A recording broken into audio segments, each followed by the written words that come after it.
whereabouts in Jamaica? Kingston. Okay. Do you remember much about your childhood? Yes, quite a lot. You do. Yeah. Would you be able to sort of describe some of your childhood to me, please? Um, yeah, my childhood, I would say it's quite a happy one. And, I had quite a lot of memories about it. And, I'm delighted about my childhood when I think of it. Why? Well, when I think of, the children today and their childhood, their growing up, if I should say, Jamaicans, Mm-hmm. you know, because those children who were born in England here now, they haven't got the freedom that we had when we were a child. And you know, our childhood day was so happy and free, I should say. We, go places and do a lot of things. Like, Well, today's children, they depend on, technology, mm-hmm. you know, all these gadgets that are, have been, made.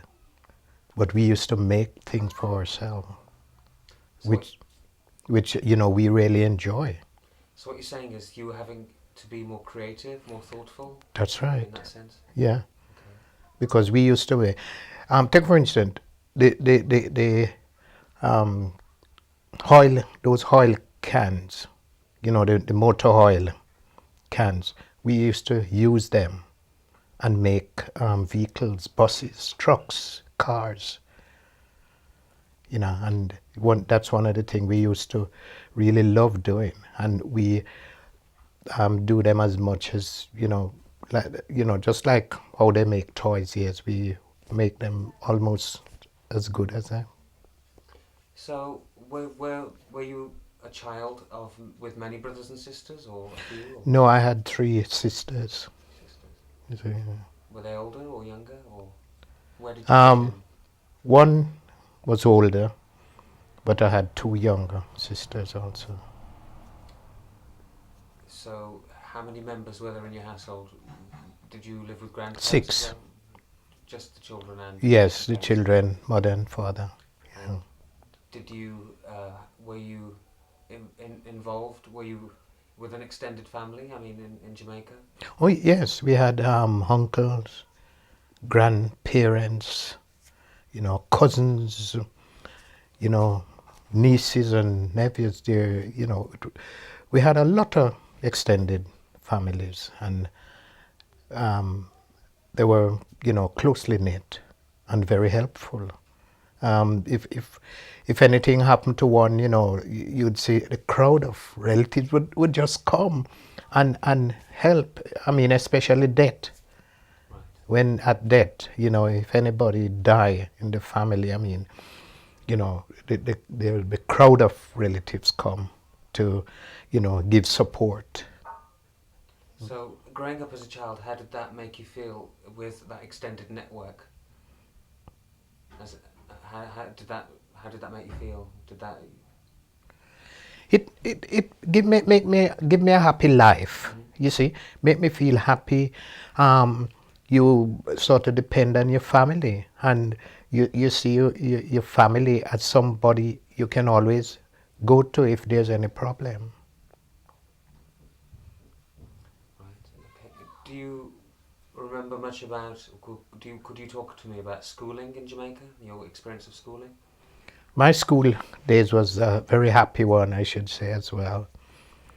You know, um, we generally go to school early because our parents, see that we are early, but at times we're late.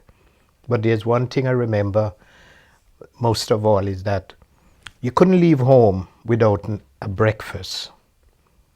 And our parents make sure that if you're even late for school, you know, you must have a proper breakfast before you leave, you know. And they always, you know, packed our lunch and, you know, send us off to school. You know, the parents always make sure of that. They always get your clothes ready and everything and see that you're quite neat and tidy before you left home. Mm-hmm. You couldn't leave, you know, in any shabby way because they see to that. And I mean, you got to take care of your clothes as well. If you come from school and your clothes are dirty or anything, oh, you know, you get a hiding for Oh, yeah. it. So, what benefits do you think that kind of discipline has had, you know, in your life from an early age? Well, looking back at it now, you know, I think my parents was marvelous.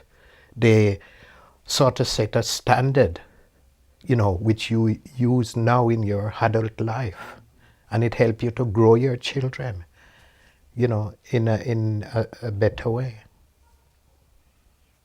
Okay. Do you remember anything? What's your favourite thing around school? I mean, do you remember any stories or anything about school? Did you have a best friend at school? Did you have a favourite subject? Yes, we had we you know, that's one of the things we used to love to go to school, but I must admit that, you know, even though I liked to go to school, I didn't like homework. You know, um, I wasn't a bright person. You know, I didn't love maths. I didn't love English also.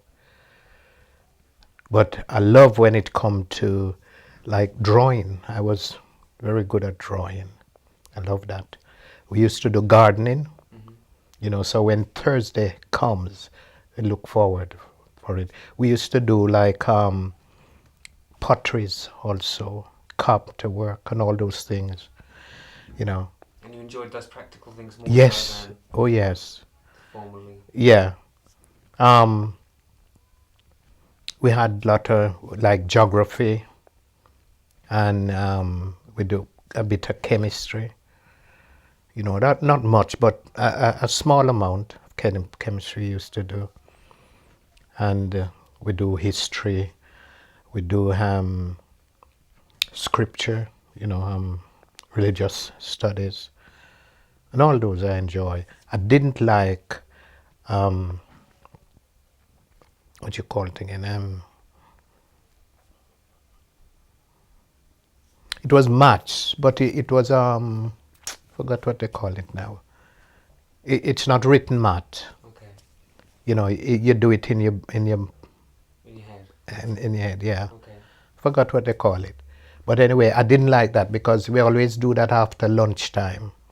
You know, when we return Mm-hmm. back Mm-hmm. to lunch, and you know, I can even see now some, you know, boys and girls who they were clever, so clever. You know, before the teacher finished, they had the answers, and Quick you thinking. know, oh yes, and you know, they were very good at it, and many times, I mean, I couldn't reckon it out at all.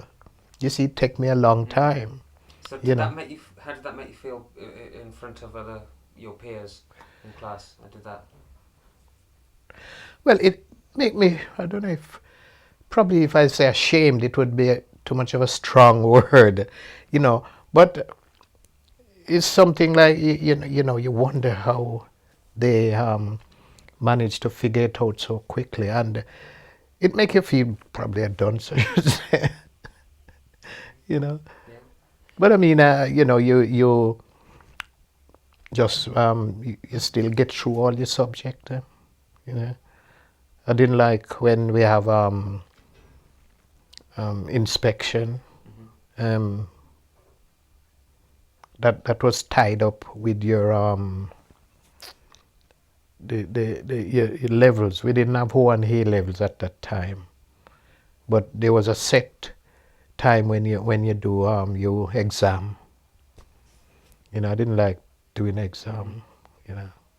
So growing up in Jamaica, was religion a part of your life at all? Oh yes, that was um, you know, top priority, I should say, because we had to go to church. Probably. When you say we had to, do you mean through home? And earlier you said you studied a subject at school. Mhm. Was it through home? No, you studied that at school. Right. Religion was part of the curriculum at school. But where was more of the influence from? So you were From home. From home. Home, So your yeah. parents were religious folk who Very religious. introduced their children to religion. Yeah. On Sundays you got to go to Sunday school, church. You go all day. You have break, but you go home. You had service at 11 o'clock. You go to that. You go to Sunday school in the evening, and then they have night service again.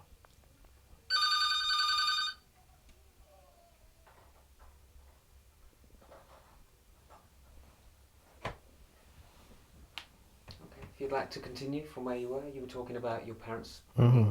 Yes, as I said now, that we used to, it's compulsory that we had to go to church. You see, we couldn't stay at home.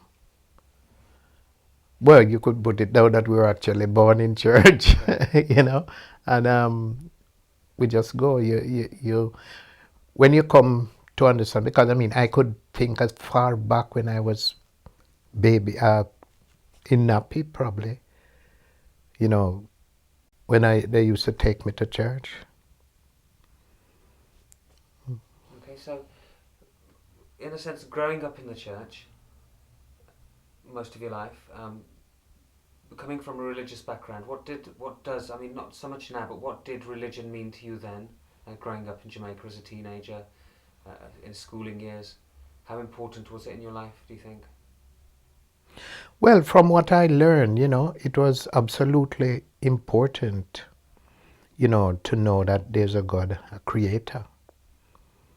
You see, who created you.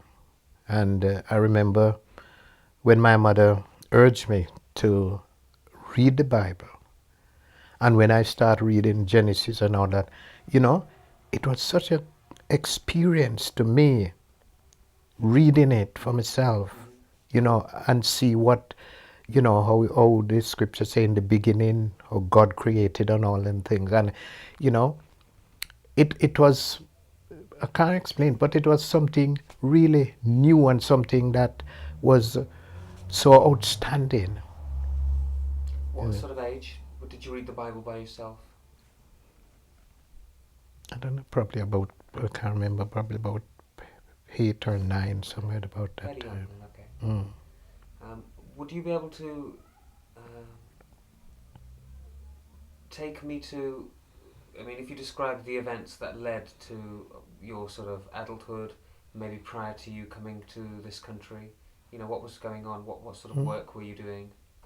Well, I must tell you this, that from I was at school, you learn all about Britain. You learn, you had to do what you call collage. You see, you take all the wrappings of the tins, and whatever leaflet you can get, all the things come from England, and you put it on this board, make a collage. We make a map of England out of newspaper. How they do it. Like paper mache? Paper mache, and you got to make it. And you make little flags and put it on a pin, and you stick it in all the cities, towns, whatever, for all the manufacturing product, everything from, you got to know where steel come from, where they make knife and forks, and, so many things. But one of the things that, when I think about it now, because the Midland was an industrial place, many of the things that were being made, we still didn't know about it. But we know quite a lot, right. And I'll continue to say this, that because of this, I had that yearning to come to England. Because You of know, this knowledge that you were experiencing at school. knowledge that I experienced at school, and you listen to the news and hear all these things. You had a lot of English people at home in Jamaica there that you move amongst, in church and all that. That you talked And to. yes, Yeah. talk to, well, my parents really, they had to move among, they work with English people as well, and they talk about them, and they talk that they were such great people, very nice, loving people. And I have that yearning of coming abroad. And as I grow up, that sort of instill in me that as I get older, I want to come away. And I think when I just left school, there was a friend of mine who he named Harvey.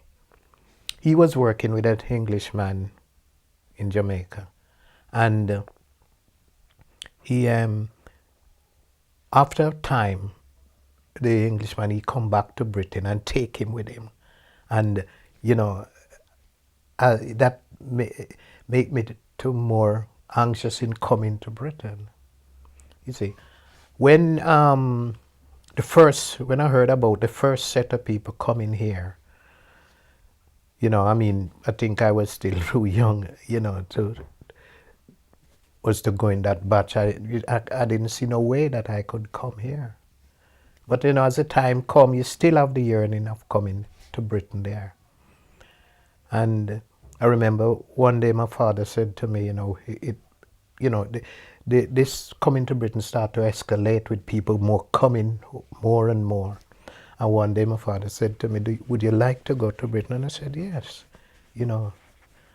And that's how I came. And really, after I leave school and I was doing my apprenticeship in painting, and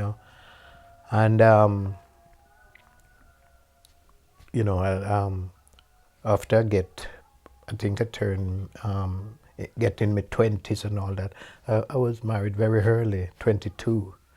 And then, I started to take real responsibility and, trying to get a job and things like that. And, because it was so hard, I used to get work, but it's like when you finish one, you got to wait so long again before you get another one. So you talked about an apprenticeship in painting. What kind of painting would that have been? House painting. Okay. It was house painting, So the kind of work you were doing was decorating homes as well? Yes. Right. Yeah. One contract after another. Yeah. And you had Is a wife and Yes, I had a you were wife. at the age of 22. 22, yeah. And then, things were so hard, because, you couldn't, it wasn't easy to get job. When you get one job and it's finished, you got to wait a long time. And my father asked me if I wanted to come to England. I said yes, and he gave me the money and I just come up to England. But I mean, I did, I used to, when I just leave school, I was taking a correspondence course in radio and television engineer.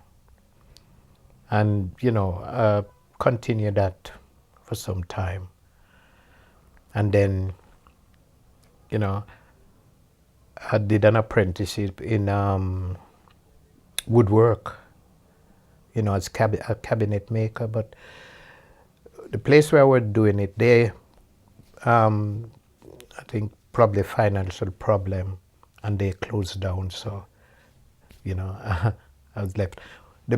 Those people who used to take the furnitures, you see, there was a store that take the furnitures and sell them.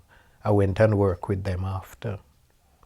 But after a while, they never stayed too long. They closed down, you see.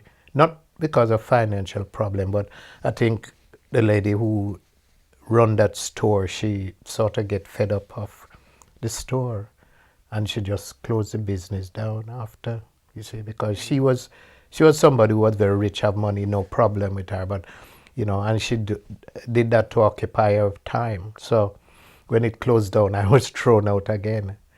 And after that, I went to a place in Kingston there where they were doing radio and television engineering, and I went to do an apprentice there.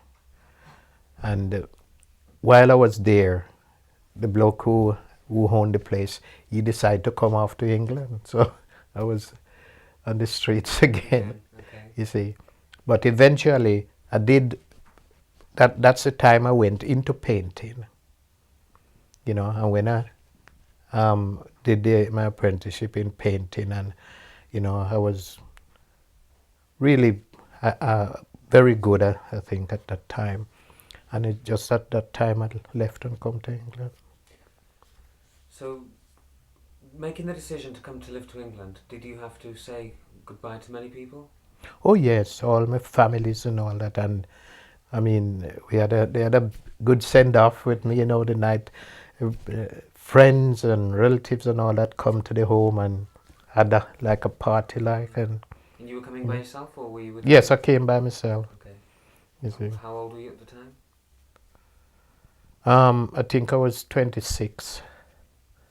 So that would have been. Do you remember the date at all? I left Jamaica on the I think it was the 10th of December. What year? 54. 54. Mm. When did you arrive in England? I can't remember, I can't remember, but I took a plane from Jamaica and got to New York. Mm-hmm. And I went on the Greyhound from New York to Brooklyn and aboard the ship at Brooklyn. And I think it took 10 days. I think it was probably 10 days, I'm not quite sure. So you arrived sometime in December? In December, yeah. Of the year 54? Yeah. And where did the ship dock? At Plymouth. Mm. So what were your... what was the journey like, the 10 days on the ship? Were there many other folk from Jamaica? Oh, there was lots of folks from Jamaica. Quite a lot. And we make friends. I didn't know anybody, but we make friends. And it appears to me that, those in my surrounding, there was much older men, more experienced men who had traveled already and all that.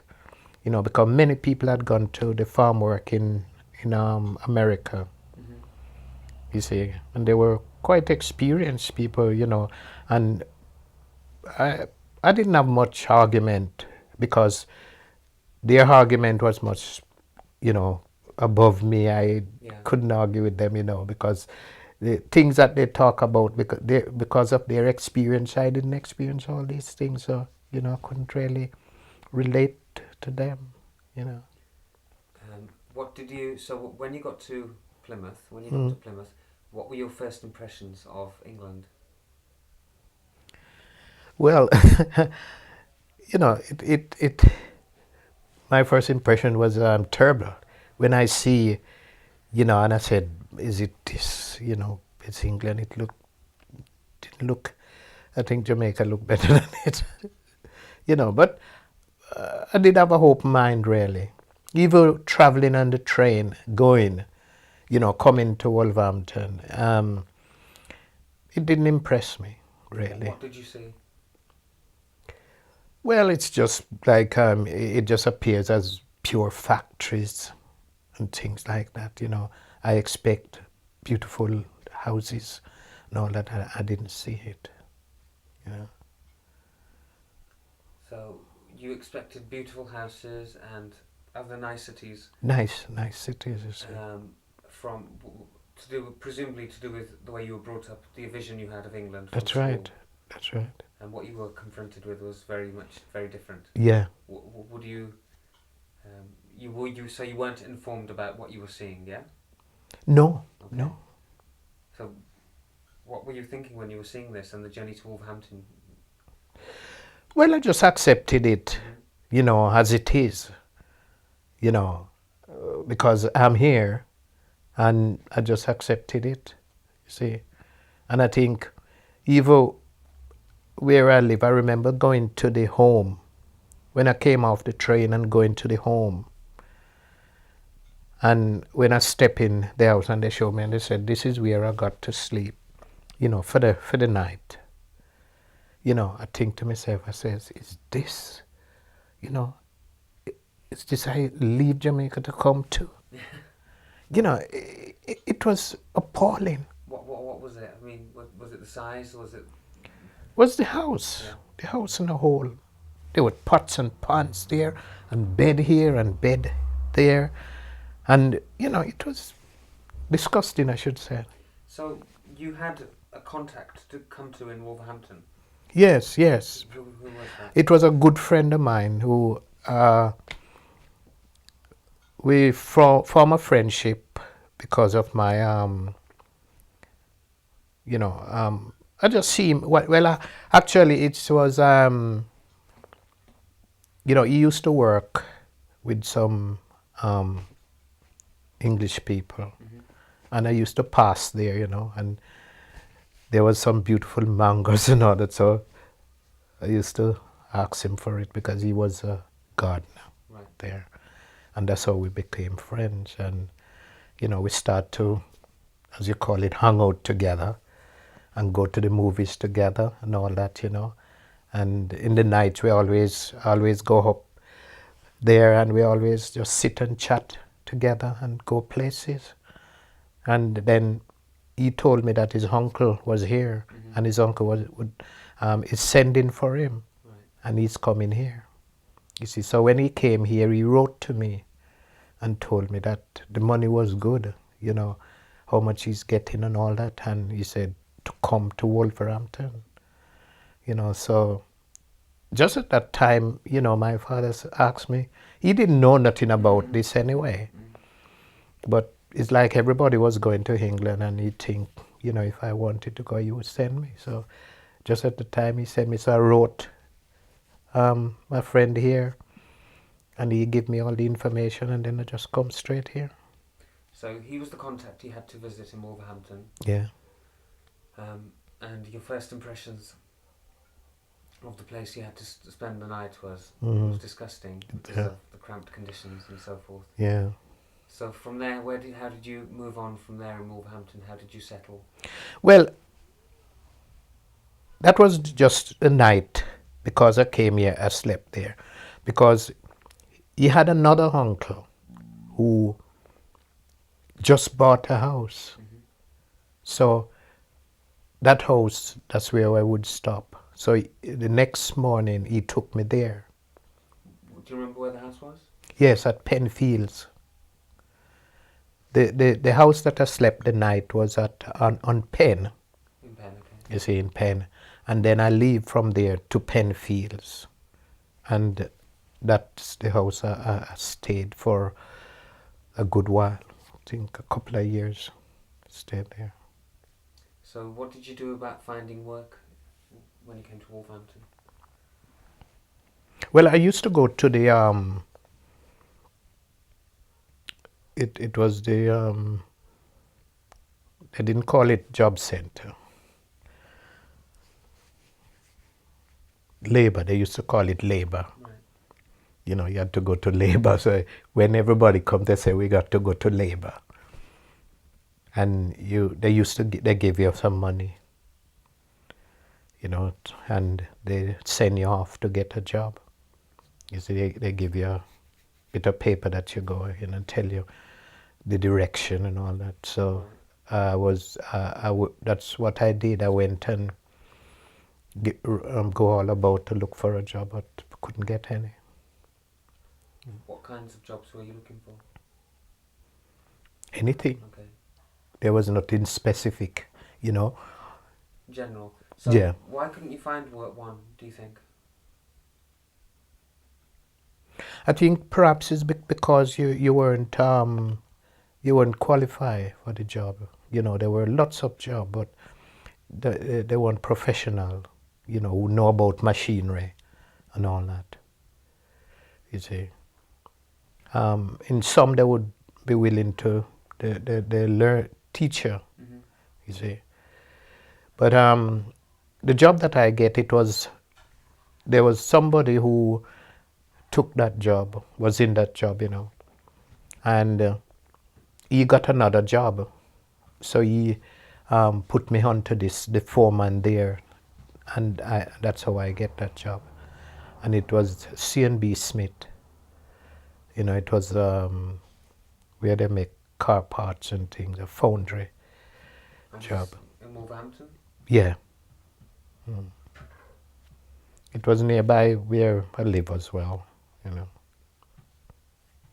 So how long were you there? I think I was there for a year.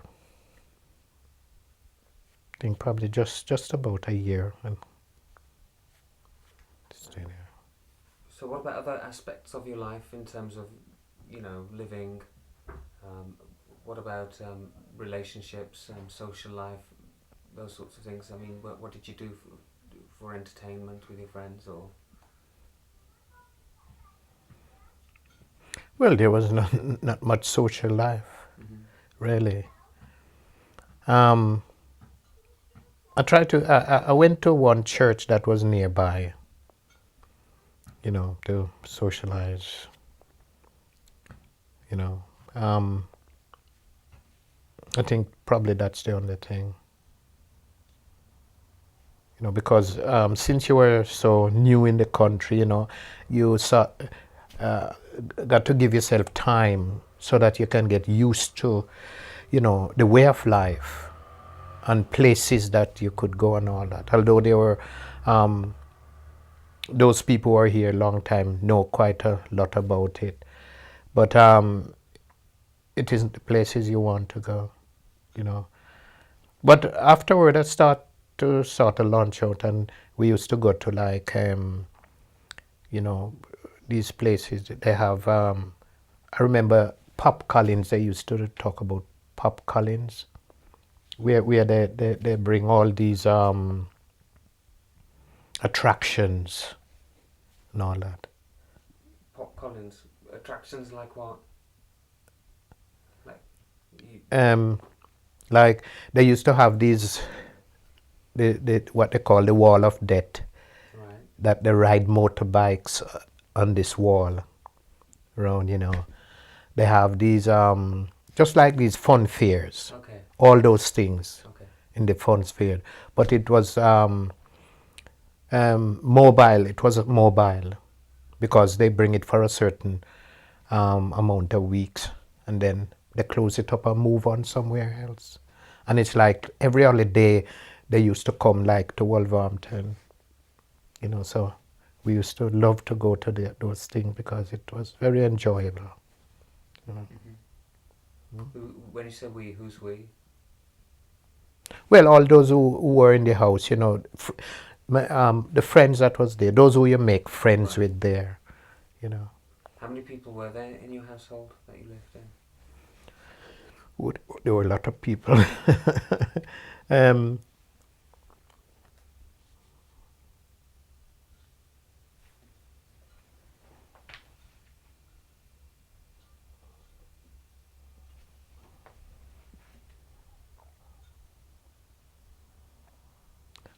about 18 to 20 in the house. And how big was the house? The house had well, more than that, I think. Thinking about it, you had a attic, which hold I think about five of us were in the attic, and then you have on the second floor you have 1, 2, 3, 4 bedrooms and about 1 bathroom. And on the ground floor, you have 2 bedrooms. You And see, this was a house in Penfield? was in Penfield, great big house. You see, and in the house, you know, you'd have about like 2 double beds with 4 people sleeping on it. Generally, four people in a room. Yeah. How did you find the sort of the British people, the English people? the indigenous population? How do you feel they received you? They seems friendly to talk to. You know, I mean, ask them any direction and all that, they were happy. But they were, you know, very reserved. You know, if you ask them anything, they'll tell you and explain things to you and all that. You know, I think they were, you know, they didn't know how really to take you. You know, they weren't, they were kind, but they didn't rush into you and things like that, you know. But they were happy to talk to you and to tell you things to where to find your directions, and they would probably help you, you know. But to live with them is a different thing, you know. They didn't want to know. You've experienced that? Well, yeah. Okay. I'm just going to pause there. Yeah. Yeah. So you were talking about your place of work. Yeah, well, I took sick, you know, when I was doing that work. I could do that work very well because after, you know, when I used to go to work and they used to give me the amount of job to do, I used to finish it before the night out. So I used to go, they used to put me on another job to do for the rest of the night. But unfortunately, you know, I was feeling weak after a while and, you know, not very well. I couldn't do the job properly. And I had to leave the work because I was sick. Eventually, they sacked me, you know, because I didn't know the routine in sending in a sick note and all that, you see. So before I learn all about that, they send all my particulars to me, money, everything, give me the sack. But that wasn't any problem because I couldn't work anymore. I was sick for some time. I went to quite a few doctors and they didn't know, you know, what was wrong. But eventually, you know, one doctor find out the complaint, and I had to wait for a good while before they could help me. What was wrong, if you don't mind me asking? I had myasthenia gravis. You see, that was a complaint with all my muscles. You see, this problem was, it's a glands that when you reach your adolescent, it should diminish. Right. Because this glands, it take care of all the muscles. You see, it secrete the chemicals that work the muscles. When you reach adolescent, that glands, you know, diminish and the body take over and it works normally. But in my case, you know, this didn't happen. The glands still was there, and you know, the body couldn't, you know, work. Wasn't getting enough chemical to work all the muscles, so it made me very weak. You know, even my eyes, you know, my eyelid, I couldn't lift my eyelid up. I couldn't focus my eyes. I couldn't lift my hands and things like that. So how did you get through this? I mean, how did you get better? Well, they put me on a medication, you know, and this it didn't. They was having injections. I had to inject myself, you know, with these chemicals, but it didn't work so much. And the doctor let me have bed rest and things like that, and they do quite a lot of things to help me, but it didn't work. So they had to send me to London to have an operation, because at the one nervous disease hospital in London, in Queen Square, they were doing the first operation, so I was on the list for the first operation. To have To take the glands out. glands, okay. You see, Where are the glands in the body? Where are they? it's at the back of the chest, Okay. so they had to cut the sternum, Okay. you know, Mhm. to take it out right How at the old were back. you at the time? Huh? How old were you at the time?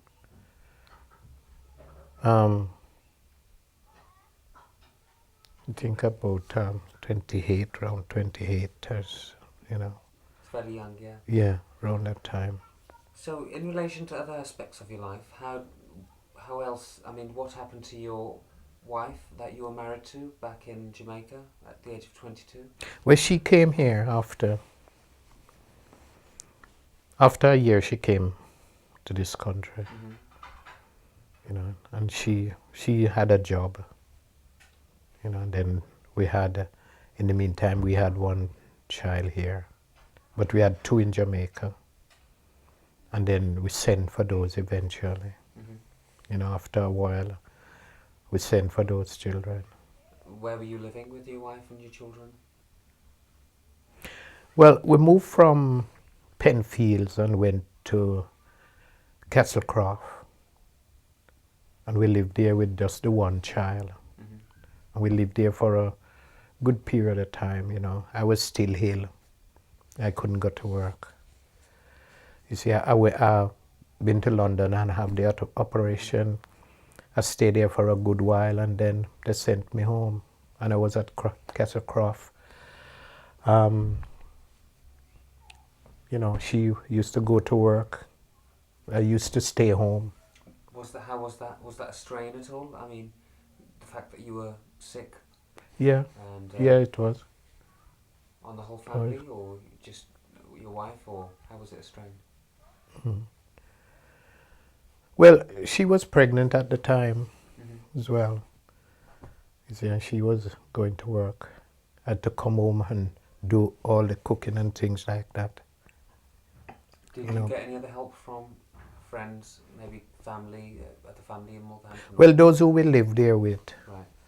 you know, they help, you know, in the way, all the way they can. See. Can you tell me anything about maybe what it was like to bring up your children in this country? Mm. How it was different maybe to having, I mean, I know you having had brought up your own children in Jamaica. How would you compare the two? Mm. Well, one thing I say, when I was at Castlecroft, Mhm. you know, still recuperating, you know, that child come along, and it was very difficult in bringing her up, and I was still sick. We moved from there and come down to Cannock Road, and I used to, afterward I, you know, begin to get much better, and I always look after the baby, and my wife go after work. Right. You see, and this continued till afterward, you know, we get her in nursery. So my ex-wife, she used to take her to the nursery. You see, when she go into work, and when she come in from work, she pick her up Right. and bring her home. Okay. And then I moved from there to another house. You know, it was only one room. You know, you would live in this one room. And after I moved there, you know, I was a bit better, and get a job in the hospital. New Cross? You see, yes, New Cross. As Or work as an auxiliary nurse. mhm. You know, there. You said earlier on, you said ex-wife, so presumably you've divorced since? Yes, Separate? we have divorced since. And how old were your children at the time of that, and what sort of impact did it have on them? Well, I moved to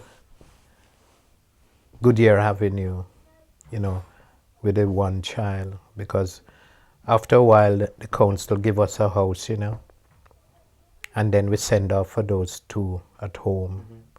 And they were, I think, about 7 and 5, when they come from Jamaica. And, it was all happy family. And,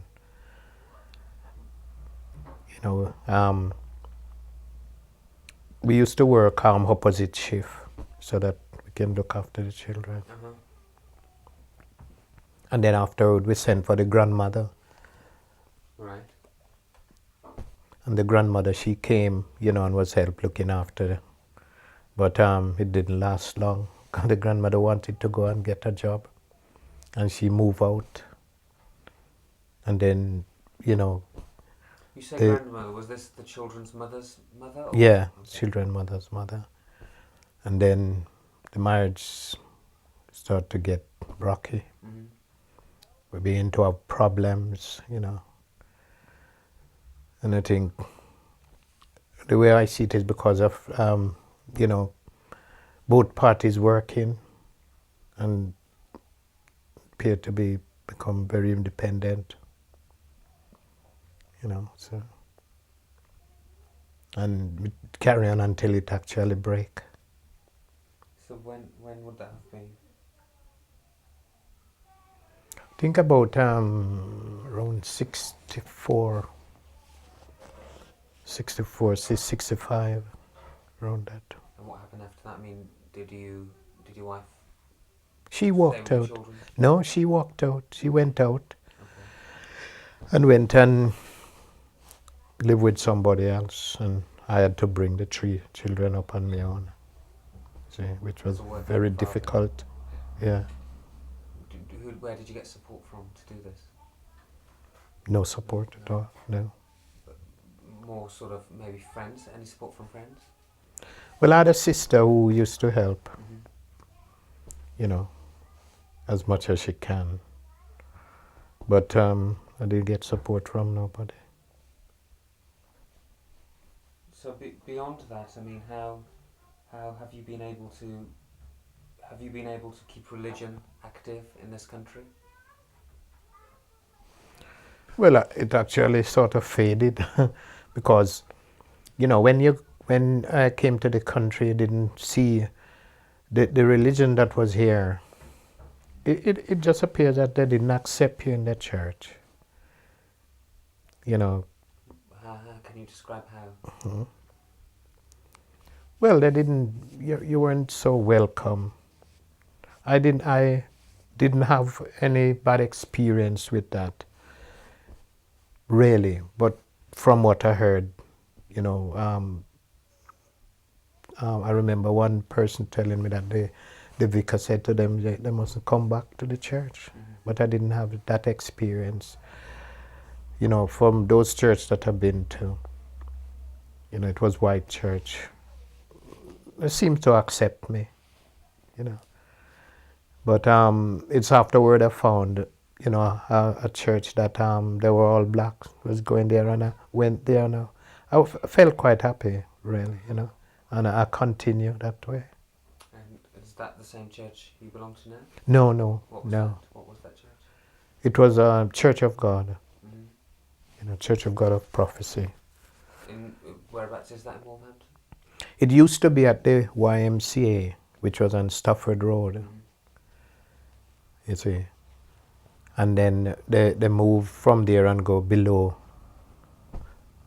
on the same Stafford Road, but further out, down, you see. And then they move and go to Wensfield in Heath Town now they were.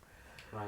But why the church that I'm in now is because, what they teach and preach, it's, not, some of it's a mixture, of, their own, their own thoughts and beliefs. When you say own, whose own? Well, that denomination, Right. you see, they don't teach strictly what the Bible teaches. Okay. You see? There's a bit of freedom there for other thought. Yeah, Okay. yeah. But this church, what I'm going now, you see, everything is biblical, and you it's not somebody doesn't preach to you and tell you what to do, because when they do that, they say check it out for yourself. They give you the Bible and they said read it from the Bible. Don't take what I say. See what it's in the Bible for yourself. You see, and that's why I'm at this church now, because everything that preaches and that teaches, it's there in the Bible for you to see and read and understand. You see. Would you say, someone from the Caribbean, as a black man from Jamaica, has being active in church, in a black church, helped you through living in this country? Oh, absolutely. It helped me through my life. It's a way of life, you see, and it boosts your life. It make you to be a person. It make you to live amongst, prejudice. It makes you to be, kind and loving to people, whoever they are, whatever they do to you and all that, you see, because, it gives you confidence, and you don't worry about the prejudice around you. Well, that's my personal view, because, I heard people talk about a lot of prejudice in this country, but, personally, I don't experience that much prejudice. And there's a little that I have experienced, So, there you're talking about direct prejudice. Do you think maybe there has been, do you think underlying indirect prejudice does exist? Oh, yes. It does exist, you see. But again, there is prejudice in everything. I mean, I think what people focuses on mainly is the black-white prejudice. But there's other types of prejudice. Even we black people are prejudiced amongst ourselves in many aspects. You see, that is what I find anyway. So, what do you think have been your achievements in Wolverhampton, in life, in Wolverhampton more specifically? Well, when I went to work at the hospital, I worked myself up until I become a nurse. Nursing was my profession, because I didn't stay. And I went and studied more, and I've been studying quite a lot and working as a nurse. And I think that was a great achievement for me, Anything else in more personal sort of relationships, through church maybe, or family? Do you feel like you've contributed in other ways?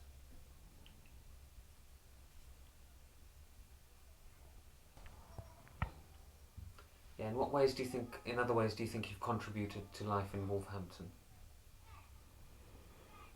Well, the whole way of life, what I do,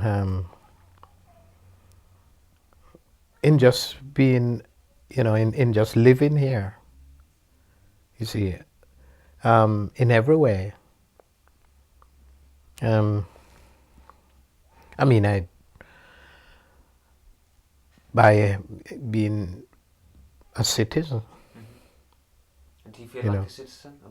Well, yes, I feel citizen. I mean, I've gone it's about 44 years in Britain now, and I feel more British than Jamaican, Do you still have links with Jamaica? Yes. I was there last year, Right. and I have a family there, and again, you see, my father died and left me as an executor to his will, so I got to be popping out there to sort things out, but, it's taking a good while now.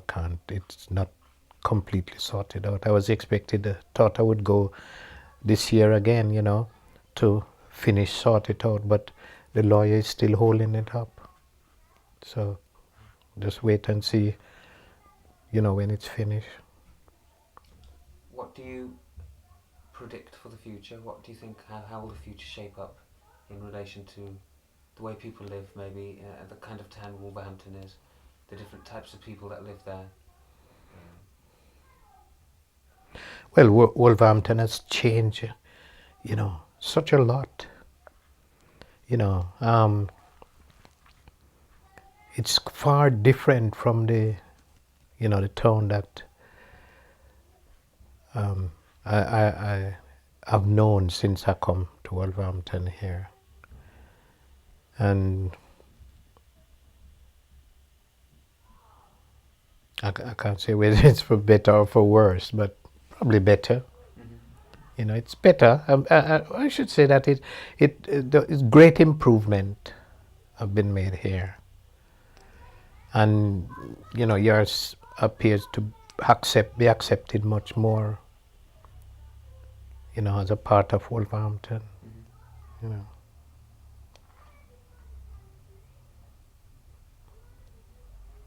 Is there any final thought you'd like to add at all?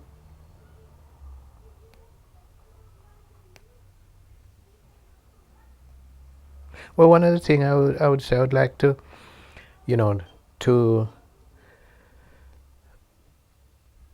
to be able to be more friendly with the people, because English people are generally, they're reserved.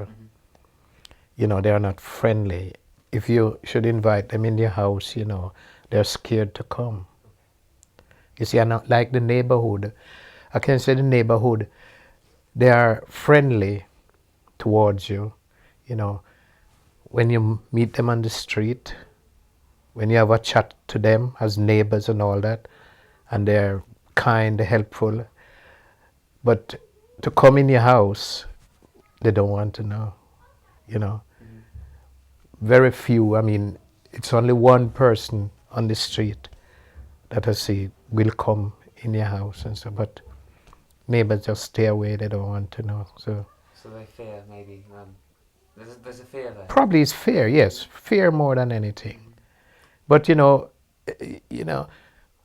we'd like them to be much more friendlier, because it's all well and good you see somebody and you say hello and you have a chat and all that, but come into one house and to be more, intimate. That's right, intimate, and this is one of the things our church encourage, to be really a better Christian person. You see, you should be more friendly and get to know people more, and to accept people, but it just appears that barrier, and many times you go and talk to them, they still have that fear,